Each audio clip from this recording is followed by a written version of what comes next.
ناظرین کرام، ہم رائل جیلی کے بارے میں 5 سوالات کے جوابات پیش کر رہے ہیں۔ جیسا کہ ہم پہلے بھی کہہ چکے ہیں کہ چونکہ یہ ایک امپورٹنٹ چیز ہے اور اس کے اوپر مختلف زاویوں سے اس کے فوائد سے متعلق روشنی ڈالی گئی ہے، اور بظاہر تو یہی لگتا ہے کہ ان چیزوں کو بار بار دہرایا تو گیا ہے، اس میں کوئی شک نہیں، لیکن اس کی افادیت کے پیش نظر مختلف طریقوں سے، مختلف زاویوں سے اس پر روشنی ڈالی گئی ہے۔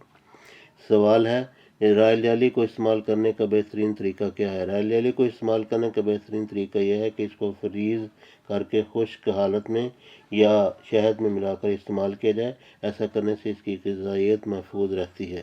سوال ہے، رائل جیلی کون کون سی اشکال میں ملتی ہے؟ جواب، رائل جیلی مندرجہ ذیل اشکال میں ملتی ہے: خام، فریز شدہ، فریش اور فروزن۔ اس شکل میں رائل جیلی کو خشک نہیں کیا جاتا اور کم سے کم کام میں لایا جاتا ہے اور اس کی قوت حیات کو محفوظ کیا جاتا ہے۔ تاہم تازہ خام رائل جیلی کو ہر وقت ٹھنڈا رکھنا پڑتا ہے، اس وجہ سے اس کو جہاز میں لادنے کے وقت بہت سے مسائل کا سامنا کرنا پڑتا ہے۔ صرف تازہ فریز کیے ہوئے رائل جیلی خریدیں، جس کو برف کے پیکٹوں میں رکھ کر جہاز میں لادا گیا ہو یا تھرمل پیکنگ میں، اور اس بات کا خیال رکھیں کہ اس کو بھی ٹھنڈا کیا گیا ہو۔ یہ بات ذہن نشین کر لیں کہ اس شکل میں رائل جیلی خام حالت میں ہوتی ہے اور اس کا ذائقہ بہت تیز ہوتا ہے۔ سوال ہے، رائل جیلی پاؤڈر کی شکل میں کتنی مؤثر ہے؟